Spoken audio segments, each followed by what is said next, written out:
복음 메시지 10과 중에 제 9번째입니다. 구원받은 사람은 구원받은 증거가 있습니다. 내가 구원받았다고 얘기했을 때 뭘 보고 구원받았다고 생각할 수 있느냐? 주관적으로 생각하면 기분이 좋을 때 그때는 구원받은 것 같고, 기분이 상할 때, 일이 안 풀릴 때는 구원받지 못한 것 같고, 오늘 제가 컴퓨터를 다루는데 속도가 좀 늦어지고 이상한 걸 막 떠서 크롬에서 뜨는 것 같은데 못 잡는 거예요. 그래서 복구를 했더니 출시할 때로 복구가 되는 현상이 벌어졌습니다. 몽땅 다시 깔아야 되고 몽땅 다시 깔아야 돼서 막판에는 프린터도 안 되더라고요. 그러니까 프린터 소프트웨어가 없으니까 안 되는 거잖아요. 프린터 소프트웨어도 깔아야 되고 하여튼 너무 복잡한데 프린터가 잘 될 때는 컴퓨터가 잘 될 때는 너무 은혜가 충만한데 안 되니까 짜증 대박 화가 나는 거야. 잘 될 때는 고맙고 감사한데 안 될 때 화가 난다. 신앙생활도 그러느냐? 우리가 그럴 때가 많습니다. 오늘 중요한 게 있습니다. 두 번째 페이지에 성령님이 당신 안에 계신지 말씀을 통해 확인해 보십시오. 7개를 제시를 했습니다. 이거가 있으면 감정과 환경에 상관없이 당신은 예수님이 계신 분, 내 안에 예수님이 계신 분이다. 그게 증거다. 이렇게 말씀드릴 수 있습니다. 증거가 있는지 알고 신앙생활 하는 거하고 덩벙덩벙 물 흐르듯이 목적 없이 강가에 떠다니는 종이배처럼 물결에 흘러가듯이 신앙생활 하는 거는 하늘과 땅 차이입니다. 왜 그러느냐? 신앙에 진전이 없습니다. 우리가 신앙생활 하는 이유는 하나님을 닮아가고 예수님 닮아가기 위해서. 그러면 스텝을 점점 밟아갈수록 신앙이 성장하고 커져야 되는데 향방 없이 목적 없이 신앙생활 하면 그 시작이 예수님 내 안에 계신 건데 그 시작점이 없는 사람은 신앙이 성장하지가 않죠. 스텝을 올라갈 수가 없어요. 낮은 단계에만 머물게 된다는 겁니다. 그래서 오늘 말씀을 통해서 예수님이 내 안에 계신 것, 그것을 확인할 수 있으면 그 사람은 구원받은 사람이다. 오늘 이것만 확인된다면 그 사람은 세례받을 수 있는 사람이다. 우리가 이 열과 복음 메시지는 세례 과정을 위해서 진행되는 건데 이게 제일 중요합니다. 8번째 가를 했는데 종합적으로 정리하는 그런 단계인 것이죠. 자, 예수님은 구원받은 사람들 안에 성령으로 와 계십니다. 이게 타이틀인데요. 복음의 진리는 다음과 같이 3가지로 요약할 수 있습니다.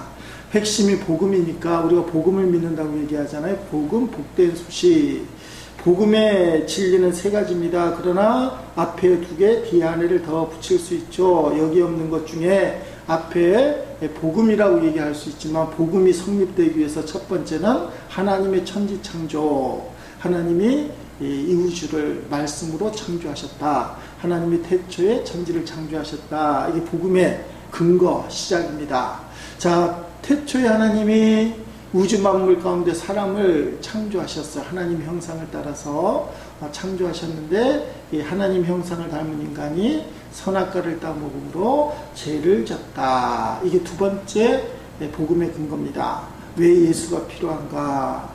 계속 말씀드린 거 있죠. 성경의 4가지 구조와 하나님, 인간, 그리스도 구원을 이야기하기 위해서, 복음의 근거가 되기 위해서 하나님의 천지창조, 2번째는 인간의 타락. 그래서 오늘 본문에 보니까 우리의 죄를 위하여 예수님께서 이 땅에 오셔서 우리의 죄를 위하여 십자가에 달려 죽으셨습니다. 복음의 진리를 3가지로 요약했는데 예수님의 십자가, 그 전에 천지창조 인간의 타락이 전제가 돼야 되는 거죠. 십자가가 복음의 핵심이다. 2번째 복음의 핵심은 뭐냐? 부활과 승천이라는 것입니다. 예수님은 사망의 권세에 얽매이지 않고 3일 만에 다시 살아나셨고 하나님 우편에 승천하셨다. 왜 이 승천이 중요하느냐? 하나님 나라예요. 하나님 나라. 이 세상이 전부가 아니고 반드시 하늘나라가 있다. 라는 겁니다. 요새 이와 맞물려서 하나님 나라 또 외계인 다른 은하계 우주 전체에 생명체는 없는가 그런 것들이 있습니다. 그런데 요새 조금 새로운 주장들 사실은 천국을 연구하는 하나님 나라를 연구하는 신학자들에서부터 논란이 된 건데 영화에도 많이 나오는 거예요. 공간은 하나인데 차원이 틀린 것.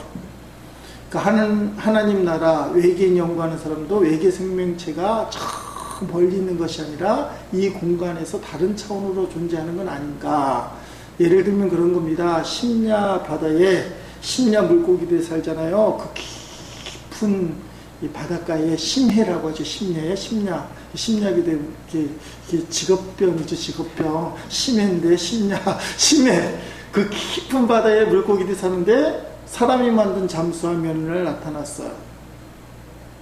물고기들이 난리가 난 겁니다. 그리고 유이 잠수함이 사라졌어요. 그들에게선 새로운 차원의 존재가 나타난 거예요. 그 막 논란이 되죠. 그래서 저들은 저 멀리서부터 왔다는 등 막 얘기가 나오는데 그것은 우리보다 그 물고기들보다 능력을 갖고 있는 다른 차원의 존재. 외계인이라는 존재를 우리 차원과 우리 공간과 같이 있지만 차원이 다른 형태의 외계인 이 이론의 근거는 천국에 대해서 설명을 할 때 그렇게 나와요. 요한계시록 22장에 새하늘과 새 땅이 이 땅에 내려올 것이다를 어떻게 설명하느냐 제가 여러 번 설교했죠. 천국이 만약에 이 땅의 걸 다 까먹고 거기서 완전히 새로운 존재면 천국은 의미가 없죠. 이 땅을 기억하니까 그게 천국이에요. 그러니까 새하늘 새 땅이 새롭게 이 땅에 오겠지만 이 땅이 다 없어지고 진짜 새하늘과 새 땅이 새롭게 창조된다면 그 새하늘과 새 땅이 아니죠. 그 사람들은 그게 새하늘과 새 땅인지 모를 거예요. 이 땅이 있기 때문에 이 땅과 비교해서 새하늘과 새 땅이 있다. 그런 차원에서 하나님의 천국은 이 공간에 그대로 이루어질 것이다 라는 이론입니다. 천국은 하늘나라에 있다고 표현되어 있지만 하늘나라는 우리와 다른 차원의 존재이긴 하나 다른 차원의 세상이긴 하나 이 공간과 뗄래야 뗄 수 없는 그런 공간이 아닌가. 성경은 천국에 대해서 분명히 얘기하시죠. 그래서 예수님이 부활하시고 승천하셨다. 그 다음에 나오는 말씀이 중요한데 부활하고 승천하신 예수님은 성령으로 우리 안에 오신다. 모든 예수 믿는 사람 안에 성령으로 오신다. 그래서 예수님 믿는다라는 것은 앞으로 오겠지만 성령이 그 안에 계시기 때문에 고린도후서 13장 5절은 이렇게 얘기합니다. 너희는 믿음 안에 있는가? 너희 자신을 스스로 시험하고 너희 자신을 확증하라. 예수 그리스도께 너희 안에 계신 줄 너희가 스스로 알지 못하느냐? 그렇지 않으면 너희는 버림받은 자니라면 예수님이 우리 안에 계신 걸 모르면 확인하지 못하면 그 사람은 버림받았다 라는 겁니다. 지옥 가는 그리스도인에 대한 이야기가 있습니다. 믿음의 구원 완성을 하지 못했을 경우. 그러나 그런 논리는 문제가 되는 게 믿음이 있다는 전제에서 시작되는 건 믿음이 있다가 사라지면 지옥 가지 않느냐. 그러나 이거는 복음적인 전제는 아닙니다. 복음적인 전제는 뭐예요? 원래부터 가라지였다. 알곡과 가라지는 한밭에 심어졌는. 그러니까 알곡이 타락해서 가라지 되는 건 없어요. 그 사람에게 구원의 확신이 없어서 그게 뽀록이 나고 들통이 나서 지옥에 떨어지는 존재지 처음부터 알곡이었는데 타락해서 가라지가 됐다. 저는 그렇게는 생각하지 않습니다. 자, 너희가 하나님의 성전인 것과 하나님의 성령이 너희 안에 계신 것을 알지 못하느냐. 고린도전서 3장 16절 말씀이죠. 성전은 하나님의 임재가 있는 곳. 멀리 올라가면 하나님의 첫 번째 임재의 상징은 이 성막이었죠. 광야 시대에 하나님이 성막을 만들어서 그 가운데 지성소 법궤 말씀이 있는 십계명이 있는 법궤에 하나님의 임재가 상징되었습니다. 거기서부터 구름 기둥 물등이 올라와서 하나님의 임재. 그래서 하나님의 성전이라는 게 뭡니까? 내 몸이 하나님의 성전이라는 것은 내 몸 안에 하나님이 거하시는데 고린도 말씀으로 빌리자면 성령이 너희에게 있다. 그 성령이 하나님이시다. 요한복음 14장 말씀 한번 찾아보십니다. 요한복음 14장 16절로 21절까지 요한복음 14장 16절부터 21절까지 한번 천천히 읽어보십니다. 14장 16절로 21절까지 말씀, 신약성경 173쪽, 요한복음 14장 16절부터 21절 한번 같이 읽습니다. 내가 아버지께 구하겠으니 그가 또 다른 보혜사를 너희에게 주사 영원토록 너희와 함께 있게 하리니 그는 진리의 영이라 세상은 능히 그를 받지 못하나니 이는 그를 보지도 못하고 알지도 못함이라. 그러나 너희는 그를 아나니 그는 너희와 함께 거하시며 또 너희 속에 계시겠습니다. 내가 너희를 그와 같이 버려두지 아니하고 너희에게로 오리라. 조금 있으면 세상은 다시 나를 보지 못할 것이로되 너희는 나를 보리니 이는 내가 살아있고 너희도 살아있겠습니다. 그날에는 내가 아버지 안에 너희가 내 안에 내가 너희 안에 있는 것을 너희가 알리라. 나의 계명을 지키는 자라야 나를 사랑하는 자니 나를 사랑하는 자는 내 아버지께 사랑을 받을 것이요 나도 그를 사랑하여 그에게 나를 나타내리라. 아멘. 자, 예수님이 육신을 갖고 이 땅에 오셨습니다. 성육신 사건. 제 육신을 갖고 있다는 것은 고통을 경험한다는 뜻도 있지만 시간과 공간에 제한되어 있다. 예수님이 만약에 부활 승천하지 아니하시고 시공을 뛰어넘지 않으시면 우리는 예배드리러 어디로 가야 될까요? 예수님이 계신 곳, 예수님이 예루살렘에만 계시면 전 세계 사람들이 평생의 소원이 뭐겠어요? 예루살렘 가서 예수님 한 분 만나보는 거. 자, 진짜 예배는 어디 가서 드리는 게 진짜 예배라고요? 예루살렘에 가서 예배 드리는 거. 왜 이게 중요하면 구약의 북이스라엘과 남유다가 갈라졌을 때 북이스라엘이 타락한 가장 근본적인 이유가 뭡니까? 예루살렘 가서 예배를 못 드리게 막으려고 다른 곳에다가 예배 초소를 만들었다는 거예요. 그러니까 구약에서부터 내려오는 게 하나님의 임재가 상징되는 성전에서 예배 드리는 거, 그 전통이 있기 때문에 만약에 예수님이 부활 승천 아니하시고 지금까지 살아계시면 전 세계 기독교인이 어디 가고 싶어요? 거기 안 가서 예배 안 드리면 다 짝퉁 예배다. 그렇게 될 수 있어요. 왜냐하면 예수님이 공간의 제한을 받으시기 때문에. 근데 예수님은 공간과 그 시간의 제한을 뛰어넘으시는 분이에요. 왜요? 하늘로 올라가셨어요. 그래서 하늘로 올라가셔서 누구를 보내줬다고 그래요? 보혜사를 보내줬다. 16절 말씀이 그겁니다. 그래서 영원토록 시간과 공간을 뛰어넘어서 너희와 함께 하신다. 그래서 김해 땅에서 오늘 저와 여러분이 예수의 이름으로 예배를 드리는 것, 하나님을 경배하는 것도 진정한 예배가 될 수 있다 라는 것입니다. 그 예수님은 진리의 영이다. 17절 말씀이죠. 그러면서 뭐라고 얘기합니까? 세상은 능히 그를 받지 못한다. 고린도전서 12장 3절 좀 이따 보겠습니다만은 성령이 아니고는 예수님을 주라 할 수 없다. 그러니까 주님을 고백하지 못하고 성령을 받지 못하면 당연히 성령을 알 수가 없다. 그를 받지 못한다. 그 말입니다. 그래서 그러나 나오죠. 너희는 그를 아나니 성령님을 안다는 겁니다. 그가 너희와 함께 거하시며 또 너희 속에 계시겠습니다.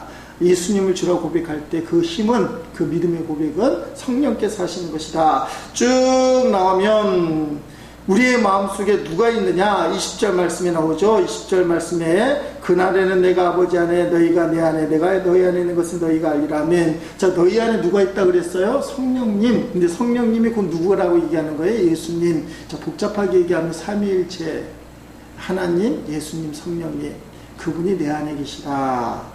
그러니까 육신을 갖고 있는 예수님이 하늘을 올라가심으로 시공을 초월한 성령님 우리 안에 계신데 그분은 곧 예수님이기도 하다. 이건 삼위일체입니다.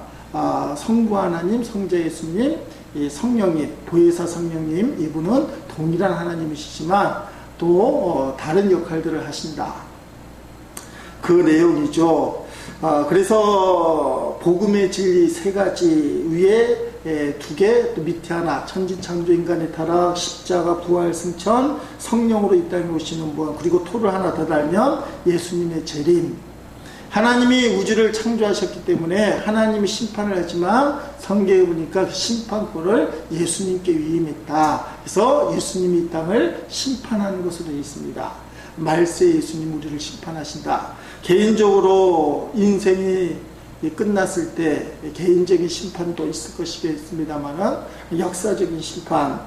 자, 두 번째, 예수님이 성령으로 우리 안에 계신 것을 어떻게 알 수 있을까요? 자, 느낌이나 영적인 체험을 의존하려고 하면 안 됩니다.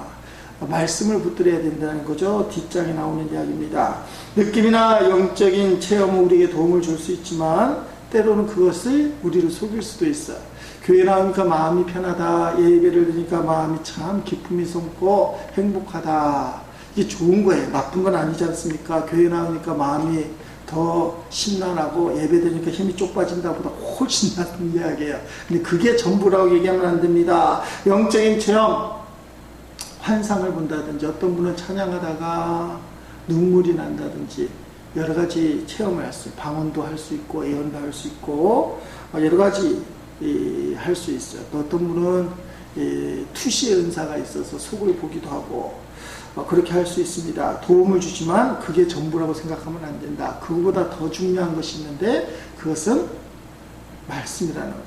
자, 이런 경우를 생각할 수 있잖아요. 기분이 됐다 나빠요. 하는 일마다 안 되고 몸은 아프고 자식들은 말 안 듣고 제일 큰 걱정은 돈이 없고 그렇잖아요.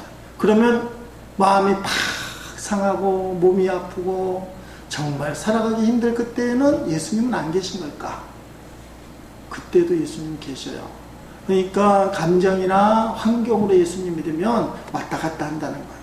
그래서 어떻게 믿어야 되느냐? 말씀으로 확인해야 된다 라는 거죠. 어떻게 말씀으로 확인할 수 있는가? 어떻게 예수님 내 안에 계신가? 어떻게 성령님이 내 안에서 믿음을 인도해 주시느냐?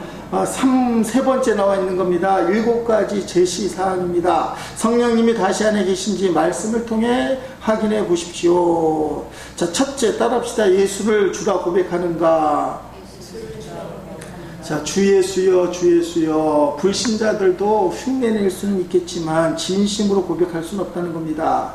거기 고린도전서 12장 3절에 나오죠. 성령으로 아니하고는 누구든지 예수를 주시라 할 수 없느니라. 예수님을 주님이라고 진실되게 고백할 수 있는 것은 성령님이에요. 자, 요한일서 말씀 찾아보십니다. 요한일서 4장 제일 뒤에 요한계시록 앞에 유다서 있고 요한일서 2서 3서가 있는데 신약성경 뒤로 보면 요한일서 4장 3절 말씀 듣겠습니다. 3절과 15절 말씀 읽으려고 하는데요. 3절 말씀 요한일서 4장 3절 말씀지 요한일서 392쪽에 있습니다. 요한일서 4장 3절 말씀 다 같이 읽겠습니다. 예수를 시인하지 아니하는 영마다 하나님께 속한 것이 아니니 이것이 적그리스도의 영임이라. 오리란 말을 너희가 들었거니와 지금 벌써 세상에 있느니라. 아멘. 자, 하나님께 속한 영이 아니니까 예수님을 시인하지 않는다. 거꾸로 얘기하면 예수님을 시인하는 것은 하나님께 속한 영이다. 자, 그 말씀을 15절 말씀은 더 구체적으로 얘기합니다. 다 같이 읽습니다. 누구든지 예수를 하나님의 아들이라 시인하면 하나님이 그의 안에 거하시고 그도 하나님 안에 거하느니라. 아멘. 예수님을 시인하는가?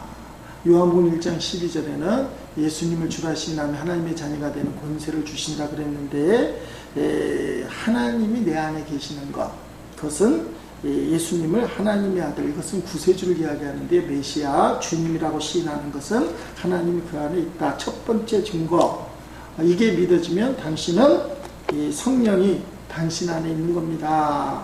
자, 두 번째, 아까 말한 거하고 통하죠. 하나님을 아버지라 부를 수 있는가?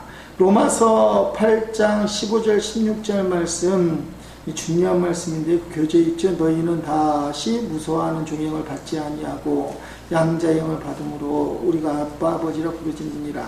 성령이 친히 우리의 영과 더불어 우리가 하나님의 자녀인 것을 증언하시나니. 아멘. 자, 하나님을 아버지라 부르는 것은 하나님의 자녀만이 가능하다. 교회 와서 하나님 아버지 흉내낼 수는 있지만 하나님을 진짜 아버지라 믿게 되면 그것은 성령이 그 안에 있는 것이다. 하나님을 아버지라 믿지 않고 아저씨라 믿으면 안 된다는 거죠. 아버지를 믿어야 그 사람은 하나님의 자녀이다. 본문에 보니까 하나님을 아버지라 부르는 사람들의 특징이 뭐냐? 무서워하는 종의 영을 받지 아니한다. 거꾸로 얘기하면 세상에 속한 악한 마귀, 악한 종은 사람들을 어떻게 사로잡느냐? 무서움, 두려움으로 사로잡는 거야. 질병을 갖다 주고 너 파산할 거다. 너 인생 쫑날 거다. 그런 두려움, 무서움. 너무 두렵고 무섭다 보니까 인생을 포기하는 게 자살이에요. 두려움과 무서움, 그런 것들이 자꾸 강해지고 우울증에도 걸리고 뭐 그렇겠는데, 결국 무서움과 두려움 같은 말이긴 하지만 이게 쌓이다 보면 인생도 끝이 나고 스스로 죽음을 택하는 그런 모습들, 그게 마귀의 방법인 겁니다. 자, 요한계시록 말씀 찾기 쉽겠죠. 21장 말씀, 요한계시록 21장 7절로 8절 말씀, 새하늘과 새 땅 이야기 나오는 부분인데요. 7절 8절 말씀 같이 읽어봅니다. 7절 8절.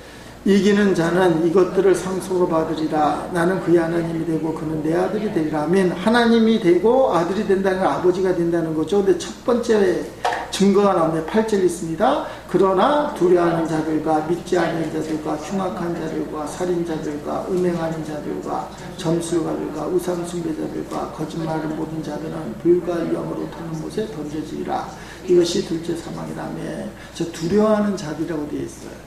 그러니까 세상에 여러 가지 불신자들을 표현하는데 두려움에 사로잡히는 사람들, 그 악한 마귀가 세상을 위협할 때 또 성도를 괴롭힐 때 아주 중요한 겁을 주는 게 있는데 두려움과 무서움.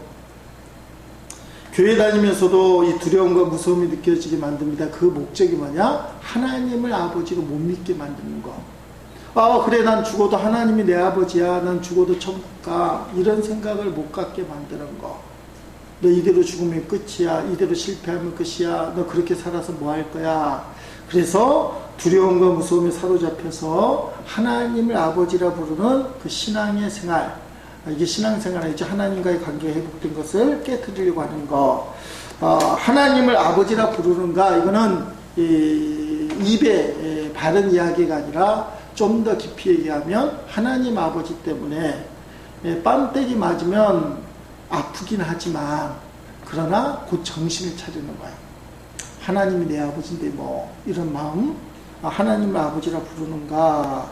기도할 때 하나님 아버지, 이런 기도, 하나님 아버지를 믿고 하는 기도가 되는가. 세 번째는 좀 쉬운 부분이죠. 하나님의 은혜를 느끼는가. 이런 거죠. 이제 고린도전서 2장 12절에 우리가 세상 영을 받지 아니하고 오직 하나님으로부터 온 영을 받았으니 이는 우리로 하여금 하나님께서 우리에게 은혜로 주신 것들을 알게 하려 하심이라. 우리에게 은혜로 주신 것들을 알게 하려 하심이라. 예를 들면 말씀을 깨닫는 것, 아까 말한 감정의 어떤 이 체험, 찬양할 때 눈물이 나고 하나님만 생각하면 기쁨이 되고 예배 드리고 싶고 뭐 그런 마음들, 또 어떤 경우에는 하나님이 내 기도를 응답하시는구나, 나를 버리지 않는구나, 뭐 이런 느낌들, 하나님의 은혜를 느낄 수 있는가. 그러면 성령께서 당신 안에 계신다. 네 번째는 사랑의 마음이 일어나는가. 그리스도인의 정의를 여러 번 얘기하죠. 예수님을 그리스도 영접한 사람은 예수님을 바라보고 예수님 닮아간다. 새벽기도에도 말씀드렸습니다. 우리가 왜 천지를 창조하신 하나님 앞에 예배를 드리는가. 하나님 무엇이 아깝다고, 무엇이 부족하다고 우리에게 달라고 하는가. 그게 아니라는 거예요. 하나님 앞에 예배하고 하나님 앞에 헌신하고 하나님 앞에 우리가 무엇을 한다는 것은 하나님의 요구사항은 하나님이다. 하나님처럼 되길 바라는 거예요. 그래서 영과 진리를 하나님을 예배하면 하나님처럼 되는 거예요. 예수님처럼 되는 거예요. 성령께서 우리를 그렇게 만들어가는 거예요. 그걸 하나님이 제일 기뻐하셔요. 하나님처럼 되는 거. 이 교제 10가 다음 주 전도에 대한 얘기인데, 예수님이 우리를 전도하기 위해서 이 땅에 오셨고 십자가에서 죽으셨잖아. 그건 예수님처럼 된다는 것의 궁극적인 목적은 예수님처럼 전도하는 거야.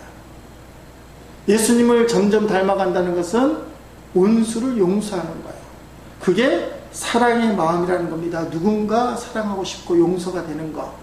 인간적으로는 도대체 저 인간을 용서할 수 없었는데 예수님 믿다 보니까 용서가 되는 거.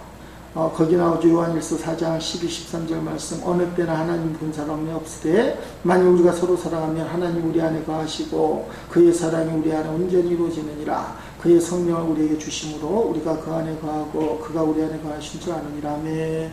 자, 기도의 능력 조금 이제 걷길로 빠지는 내용처럼 들지만 기도의 능력이 뭐예요? 하나님 주여 자꾸 기도하다 보면 자기도 모르게 무의식 속에서 하나님 주님 자꾸 하다 보면 이기적인 기도가 점점 바뀌어진다는 것을 느껴요. 왜 사람들이 이기적인 마음을 내려놓지 못하느냐? 기도를 안 하니까. 자, 기도가 정결하고 말입니다. 믿음이 좋은 사람만이 기도한다면 누가 기도하겠어요? 기분 나쁠 때 기도가 안 되고 믿음이 안 좋으면 기도가 안 된다. 거꾸로 해야 돼요. 기분 나쁠 때 더 기도해야 되고 믿음이 부족할 때 더 기도해야 돼요. 또 욕심이 찰 때 더 기도해. 어떤 사람이 죽이고 싶을 만큼 미울 때 그때 어떻게 해요? 더 기도해야 돼요. 그래야 죽이고 싶은 마음이 사라집니다. 처음 기도하면 죽이라. 아이고 나 저 인간 죽어도 용서 못하겠습니다. 차라리 내가 죽고 말지. 저 인간은 용서하지 못하겠습니다 하고 기도할 때만 누구를 불러요? 주여 주여 주여 불러가다 보면 우리 안에 성령이 있어요. 우리 안에 우리의 영을 다스리시는 성령이 있어요. 좀 표현이 좀 낯설긴 해도 신학의 중요한 구조 중에 우리의 영이 있고 성령이 있어. 성령이 우리 안에 계신다는 건 우리의 영을 컨트롤한다는 겁니다. 내 영은 감정 때문에 저 인간을 죽이고 싶어요. 그래서 나는 죽이고 싶다. 그래도 기도하면 주여 주여 하면 성령께서 우리의 영을 타치한다는 거예요. 타치하다 보면 죽이고 싶은 그 인간이 어느 순간에 품을 수 있는 그 용서의 마음이 생겨요.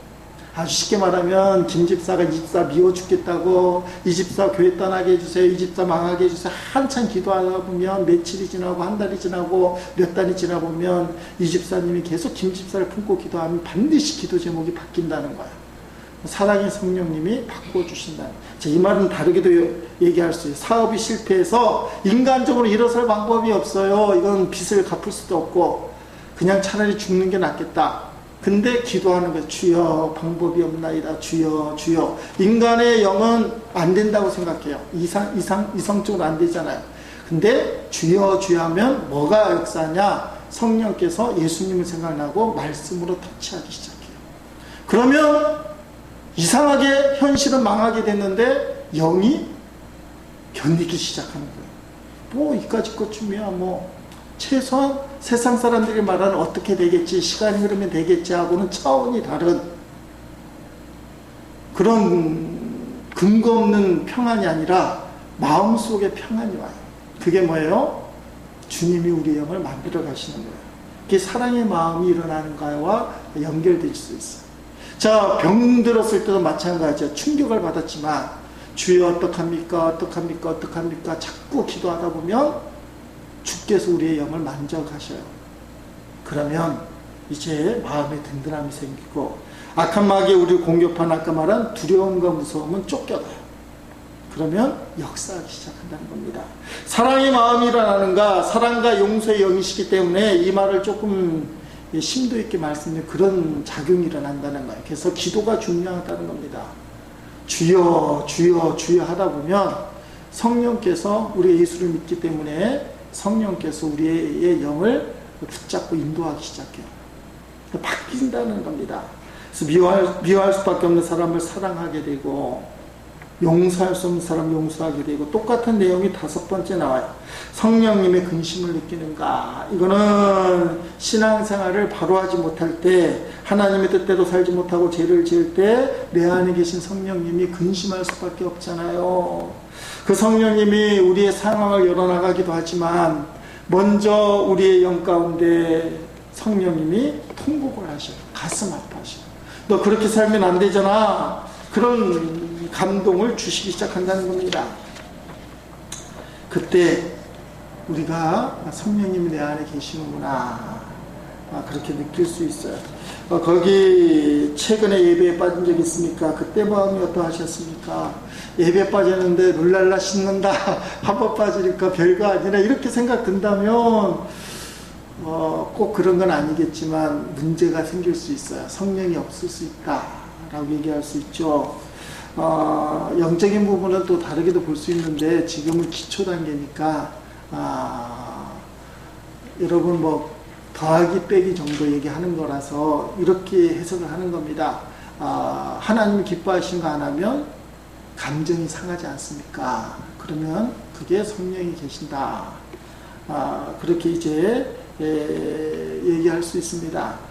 나중에 이제 조금 복잡해지면 미적분 이야기 나오면 이제 수학이 복잡해지잖아요. 신앙이 나중에 커지면 꼭 그런 것만은 아니구나 라고 이해는 될 겁니다. 뭐 욥기 같은 경우 죄 없는데도 벌을 받게 되는 꼭 벌처럼 보이는 현상이 일어나니까 그거는 성숙한 믿음이 좀 깊은 단계에서 나눌 필요가 있고 그건 미적분이라 생각하시면 되고 지금 더하기 빼기 내가 기도 안 하면 좀 찔리고 예배 안 드리면 미안하고 부끄럽고 그런 단계.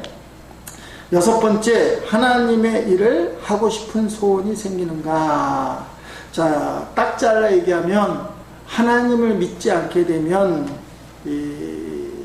그는 근본적으로 하나님과 적대적인 관계에 있습니다.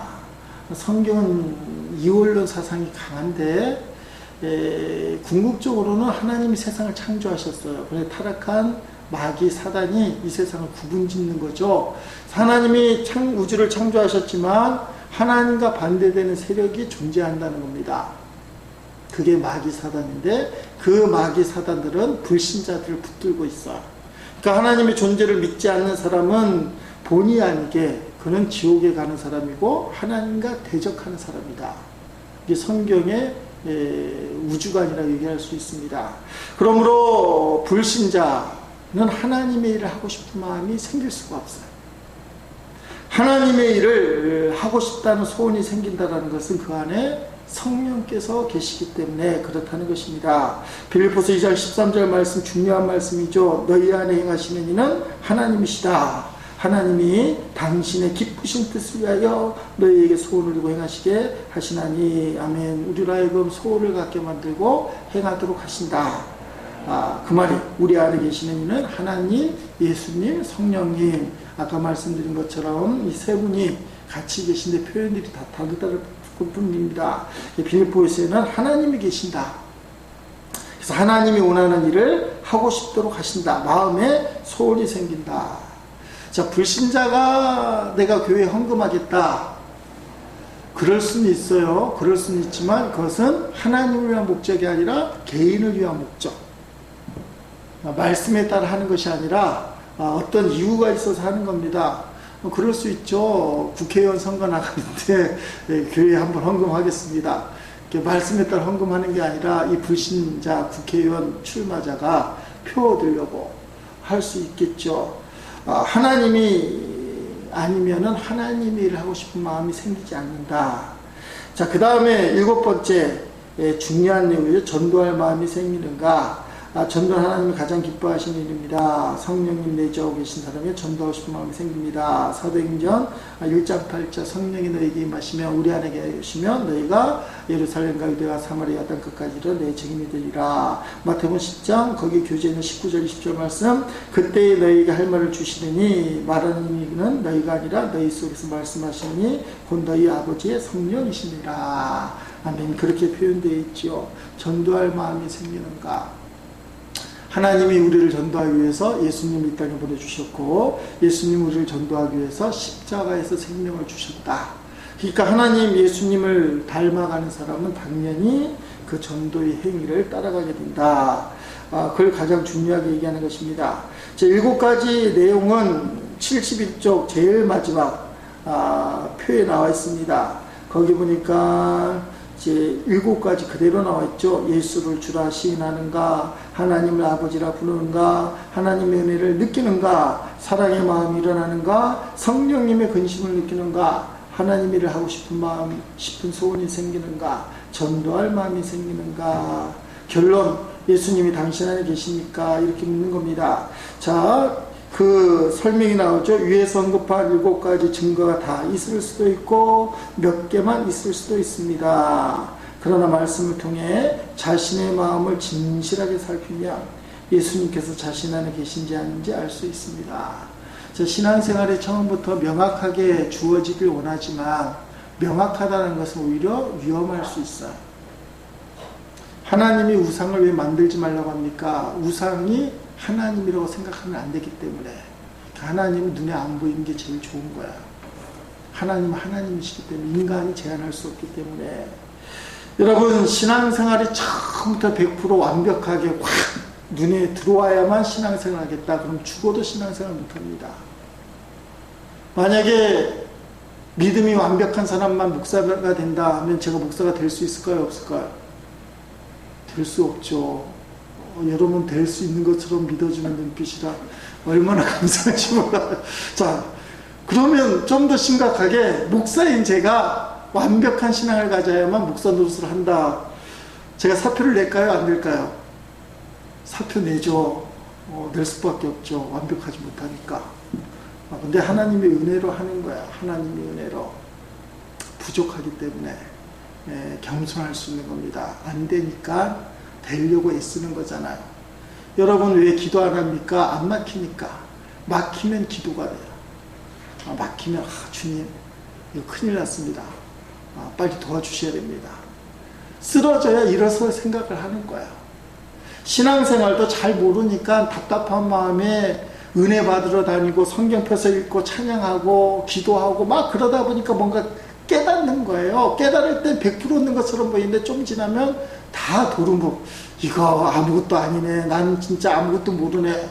그러면서 집사님, 권사님 때로는 목사도 되는 거야. 하나님은 우리가 완성체라서 역사하시는 게 아니에요. 하나님은 우리의 마음을 받으셔요. 그러니까 오늘 7가지 성령의 내적 증거로 얘기할 수 있어요. 교제가 제시하는 내적 증거 이것밖에 없진 않죠. 여러 가지 성령의 역사가 있지만 7가지로 이제 집약을 좀 했습니다. 성령의 내적 증거 7가지. 이 중에 몇 개라도 있는가라는 거죠. 그게 있다면 그 사람 안에는 성령이 역사하신다고 확신하라. 요새 나는 몸이 아프고 사는 게 힘들어서 도대체 말씀이 안 들어야 나는 못 믿겠어. 이러면 안 된다. 우리는 뭘 믿어요? 말씀을 믿어요. 환경이나 감정을 믿는 것이 아니고.